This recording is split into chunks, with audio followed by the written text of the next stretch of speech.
ലാ ഹൗല വലാ ഖുവത ഇല്ലാ ബില്ലാഹിൽ അലിയിൽ അലീം. നബി തങ്ങളുടെ നാവ് കൊണ്ട് സ്വഹാബത്തിന് പഠിപ്പിച്ചു കൊടുത്ത അത്ഭുതകരമായ ദിക്റിനെ പറ്റിയാണ്.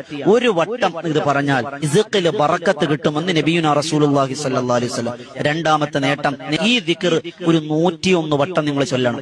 ദുആ ചെയ്താൽ വജബത് ലഹുൽ ഇജാബ, അവൻ ഇജാബത്തുണ്ടെന്നാണ് ഹദീസ്. മൂന്നാമത് മഹാരഥന്മാർ പഠിപ്പിക്കുന്നു, അവന്റെ സമ്പത്ത് അല്ലാഹു ചുരുക്കൂല, സമ്പത്തിൽ ദാരിദ്ര്യം അല്ലാഹു തരൂല. അതുപോലെ നാലാമത്തത്, ഒരു വട്ടം പറഞ്ഞാൽ, ഒരൊറ്റ വട്ടം പറഞ്ഞാൽ 100 വട്ടോ 200 വട്ടോ ഒന്നും പറയണ്ട, ഒരു വട്ടം ചൊല്ലിയാൽ 99 രോഗങ്ങളുടെ ശമനമാണ്. അഞ്ചാമത്തെ നേട്ടം, അള്ളാഹു തന്ന അനുഗ്രഹം നിലനിൽക്കുന്ന.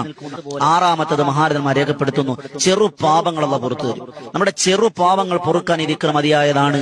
ഏഴാമത്തത്, സിഹറുകൾ, കണ്ണീറുകൾ, വിളിദോഷങ്ങൾ, പ്രാക്കുകൾ, ഇതൊക്കെ നമുക്ക് രക്ഷയാണ് ഈ ദിക്ർ. എട്ടാമത്തെ നേട്ടം, ഫർള് നിസ്കാരം, എല്ലാ ഫർള് നിസ്കാര ശേഷം 11 വട്ടം ഈ ചെറിയൊരൊറ്റ വരിയുള്ള ദിക്റിനെ ചൊല്ലിയാൽ നിങ്ങളുടെ ജീവിതത്തിൽ സുരക്ഷിതത്വം ലഭിക്കും, അള്ളാന്റെ കാവല് ലഭിക്കും.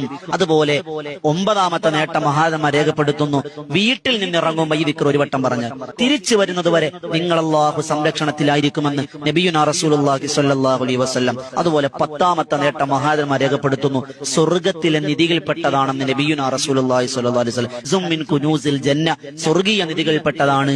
12ാമത്തത്,